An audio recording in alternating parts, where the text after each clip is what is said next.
What is up guys, Andy Forrest Team Runner here, back with another video, and today I'm going to sit down and go through with you guys how I build a training plan.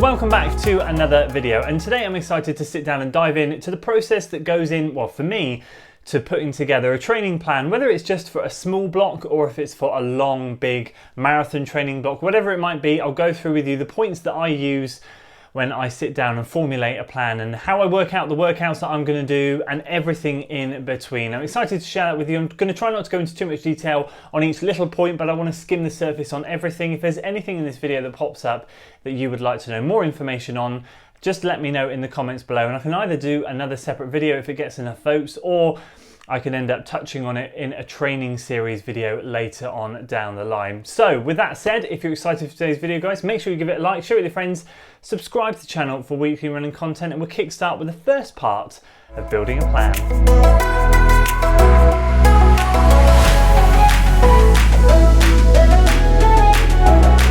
So the first part about building my training plan, when I sit down and think about it, is this is the easy bit for me really, but it's all about the structure. What's the goal? How many days a week am I going to be running, and what's my mileage going to be?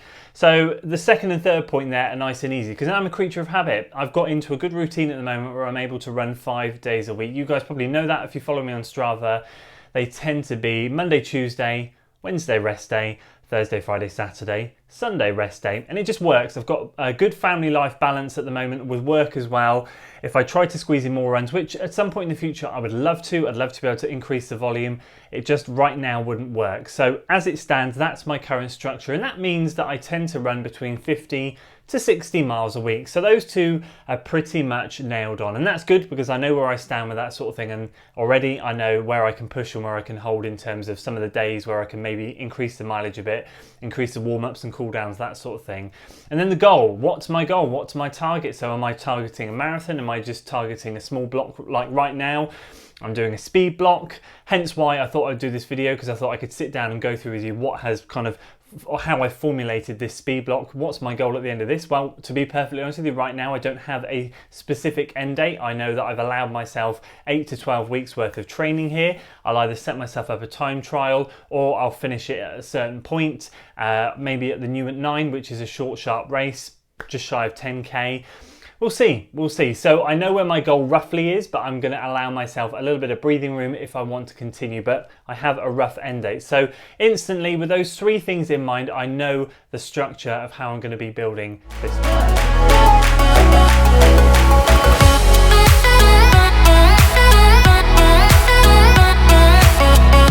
Right, let's talk structure of the plan. Let's talk peaking and tapering. Let's talk what happens if I have a race that I drop in mid-block. How do I shuffle my week around? And then we're going to move on to how do I build the physical workouts for my plan. So my structure usually, as I said, is 5 days a week. It usually goes something like Monday easy, Tuesday workout, Wednesday rest day, Thursday workout, Friday easy, Saturday long run. Now the intensities of those days do change depending on the type of training I'm doing. For example, if I'm doing this short, sharp training, which I'm just going to label it as 5k to 10k training, let's just call it that for the sake of it rather than me saying short, sharp training. I'm doing quicker intervals on a Tuesday and Thursday. Therefore, what I'm trying to do to sort of complement that is taking my easy days a little bit easier, because I find that although I'm nowhere near as fatigued as I was with marathon training, those shorter, sharper workouts do make my lungs burn a heck of a lot, and I'm actually enjoying taking my easy days easy around that and feeling fresher because of it. But then what that allows me to do on the weekend, which is why I'm enjoying taking my easy days easy, is allow me to push my long run a little bit. So I'm now trying to focus my long run as being more of a moderate pace run. So the shorter, sharper stuff, what I intend to be doing is putting easy days either side of it and then really focusing on the long run on the weekend as being a moderate effort. So I'm going at a relatively decent pace, certainly not easy, but it's certainly nothing too taxing. It feels like a good groove to be in. Now, if I'm going at the other end of the spectrum and I'm doing marathon training, what I tend to find, and I was doing with Chris, my previous coach, which I would completely do 100% again, is I was doing moderate work on a Monday, because I find that although the marathon workouts are tough and they're long, they don't fatigue me, or they do fatigue me, but they don't feel quite as taxing as these shorter, sharper workouts, just because I'm not used to these shorter, sharper workouts. My body is... I've come from the marathon end down in terms of workouts rather than a track background working up. So I'm used to the longer stuff. So I really, really enjoy marathon training. So I can do a moderate Monday and then I can do a nice workout on a Tuesday. Then I can have a rest, then I can do another workout on a Thursday and take Friday nice and easy. And then that means the long run, I don't have to worry quite so much about fitting moderate work in because I've done some of that on Monday. So I can take it a little bit easier. Or, depending on how I'm feeling, I can progress it or take it as a bit of a workout. I can do some longer marathon pace intervals in there, depending on at what stage I am in the block, whether I'm close to the marathon or whether I'm further away from the marathon in the beginning. So I really do dictate what I do on those days, a little bit by feel and a little bit by the style of training that I'm doing. As you can see, the different intensities bring out different easy to moderate paced runs around that, but hopefully it all complements itself together. So that's the general structure of my week. In terms of peaking, it tends to be 2 weeks out. If it's a marathon, I tend to make my longest marathon long run 3 weeks out, although I still keep that week after that a relatively decent intensity. It just means that on the 2 weeks out long run, let's say I do a 22-mile long run 3 weeks out, and that's my biggest one, I would still do a decent long run on on the 2 weeks out, might be 18 miles or 15 miles, for example, before then a 10 miler or a 12 miler the week before. So I still do a decent long run 2 weeks out, and that third to second week is still good quality, but the volume comes down just a touch. So if it's marathon, I tend to peak roughly 2.5 to 3 weeks out.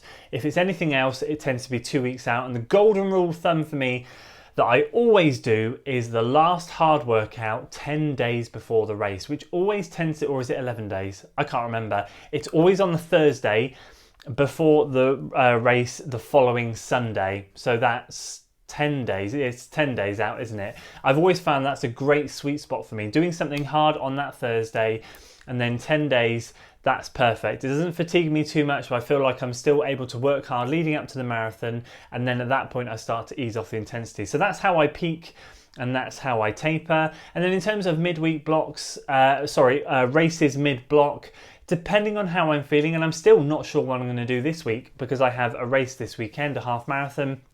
What I usually do mid-block is I will keep my Tuesday workout, and then I might swap out Thursday to be an easy run or moderate run depending on how I'm feeling. But if it's a shorter, sharper race, I might still do the workout anyway, because I find that if it's a small 5k race or maybe even a 10k race, I might just not bother doing anything, and I might just treat it as almost like a three workout week, and it's hard stuff, meaning that my following Tuesday workout is ditched and I don't do another workout until Thursday, so I compensate for it the following week. So I just tend to shuffle things around. So either I lose the Thursday workout before the race and that goes to easy or moderate, or I do 3 workouts in a week if I class the race as a workout, and then I scrap a workout the week after to let my body recover. It all depends on how I'm feeling, and that's the conundrum I'm in right now. I'm going to wake up on Thursday, see how I feel. If I feel really good, I might end up doing the workout I've got planned because it's not a big workout. If not, I'll just go and do an hour's moderate run or an easy run or something like that. So that is how I do that.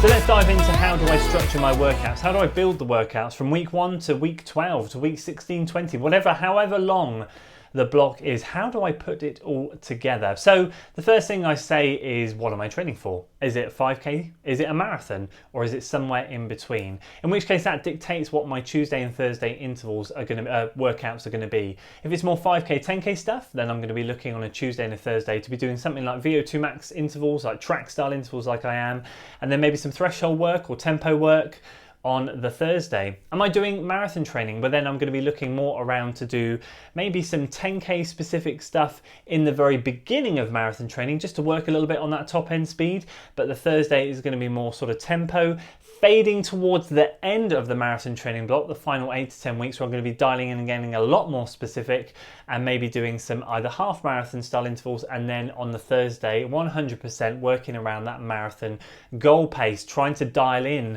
to marathon pace. And again, being specific is something that I really learned a lot with Chris. I was doing it loosely before. My old rule of thumb, if I was doing an 18-week or a 16-week training block, would be something like 4 weeks of like base building, like really easy to moderate running, then 4 weeks of really short, sharp intervals, and then the final 8 weeks I would split, like 6 weeks I would do specific work for the race I was doing, and then the final 2 weeks would be a taper. That used to be my golden rule of thumb. I'm a little bit more open-minded now to being a bit more specific for a bit longer, because I understand it does benefit you, but maybe not too long. So that it depends on the distance that I'm doing as to what my workout's going to be. Now, intervals are a great place to start. That's somewhere that I always love to start. Working on time is so easy, especially if you end up having GPS issues like I do. You just know that you've got to run by intensity. So I might say, okay, I'm training for a half marathon. So let's start with some intervals on a Thursday or a Tuesday, whichever it might be. And let's start at 6 by 3 minutes or 8 by 3 minutes. So that's 21 or 28, oh my goodness, my maths, 18 or 24 minutes worth of hard work, 6 by 3 or 8 by 3, depending on how I'm feeling and where my fitness is at. And then I might look to progress that towards the end of the plan to do 10 by 4 minutes. So I'm looking at 40 minutes worth of work. And that is a golden rule that I've always followed, and something I never used to follow. And 90% of you will totally understand this. But what I used to do is I never used to progress my workouts through the plan. So you kind of want to progress your workouts in duration, plan or intensity. What I used to do back in the early days is I used to go and do a 20-minute tempo run, or I used to go and run 5K hard, and I used to go, oh, I run it in 20 minutes today, and then I used to do it in a couple of weeks time and go, oh, I run it in 19 minutes and 45 seconds, and I go, yes, I've improved. And then I might do it another 2 weeks later and do it in 19 minutes and 30 seconds, and I've gone, yes, I've improved again. But actually what I'm doing is I'm running in that zone for 15 seconds less every single week. So I'm actually regressing rather than progressing, despite the fact my times are getting better. I'm not spending 20 minutes in that tempo zone anymore, or threshold zone. I'm actually spending less time. So what's really key here is to progress the workouts through the plan. Hence why I'm saying maybe start on week 1 with something like 6 by 3 minutes for half marathon, and then maybe work up to 10 by 4 minutes for one of the weeks. So that goes through my head, and then I think about what terrain do I want to use? Do I want to use hilly rolling terrain? Do I want to use flat terrain? What style of race am I training for? Am I training for something that's pan flat? Am I training for an undulating race? So that then takes into consideration where I'm going to be doing those workouts. I might take those workouts to a rolling course, in which case I don't worry about time. I worry about effort. If I'm doing it on the flat, then I might look at time a little bit more and try and see where my time is at for those intervals. So that's kind of how I structure some intervals if I was doing half marathon training, for example. And again, with the track stuff, like the VO2 max style stuff I'm doing now, with the short, sharp stuff, I'm just progressing that week on week in terms of meters. So I might have started with 6 by 400 and then 4 by 200, which I did start at. I can't remember the specific meters that workout is, but towards the end, I might be doing something a lot more like 16 by 400 or 20 by 400, and I'm just looking to progress that all the way through the plan. So the golden rule of thumb that I always take is I need to start relatively small and progress right to the peak week. And then the same with the tempo stuff, and the same with the marathon pace stuff. The marathon pace work was something I was doing with Chris, which I really, really liked, was Canova workouts. And that was always going to be 24K, but it started off with 12 by 1K on, 1K off. So 12 of those kilometers, 12 of the 24 kilometers were at marathon pace intensity. But then I would go to like 8 by 2 on, 2 off. So then suddenly oh my goodness, 8 by 2, 16 kilometers of that 24 is of that intensity. And so the intensity, so within that 24 kilometers, it gets further and further. I'm trying to articulate this as best as I can.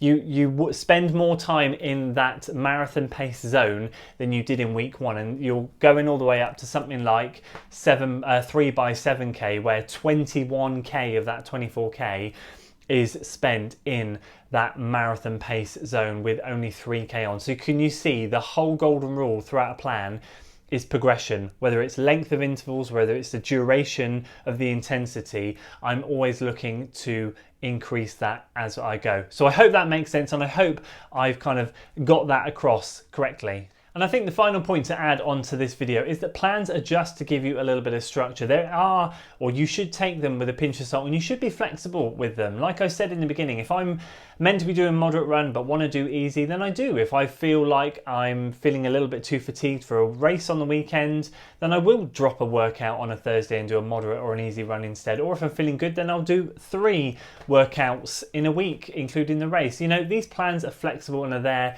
to be molded in and around your life. We're not elite athletes, and that's why I wanted to go through this with you guys, so you have some kind of idea as to how I build my plans and I build my structure. But I want to hit home that it is completely flexible, and the whole goal with running, if you want to get faster and improve as a runner, is just consistency. So if you've got a 12-week plan and you manage to complete 9 of them, you know, that's fantastic. Don't look at those 3 weeks that you weren't able to quite hit workouts or didn't do workouts as an issue, because it's really not. You're going to come out of that 12 weeks feeling a lot fitter, a lot stronger, and ready to roll into whatever you want to roll into next. And don't forget, if you don't want to do a plan, that's fine. Just go off grid and do whatever the hell you want to do. That's what I did throughout the summer, and I just spent time on the trails. A little bit of structure, but there was no plan there. I just woke up and did whatever I felt like, and now I feel like I'm ready to commit again to some kind of structure, which is exactly what I'm doing now. So yeah, I hope you find that useful, guys. If you did, please do give it a like, share it with your friends, and of course subscribe to the channel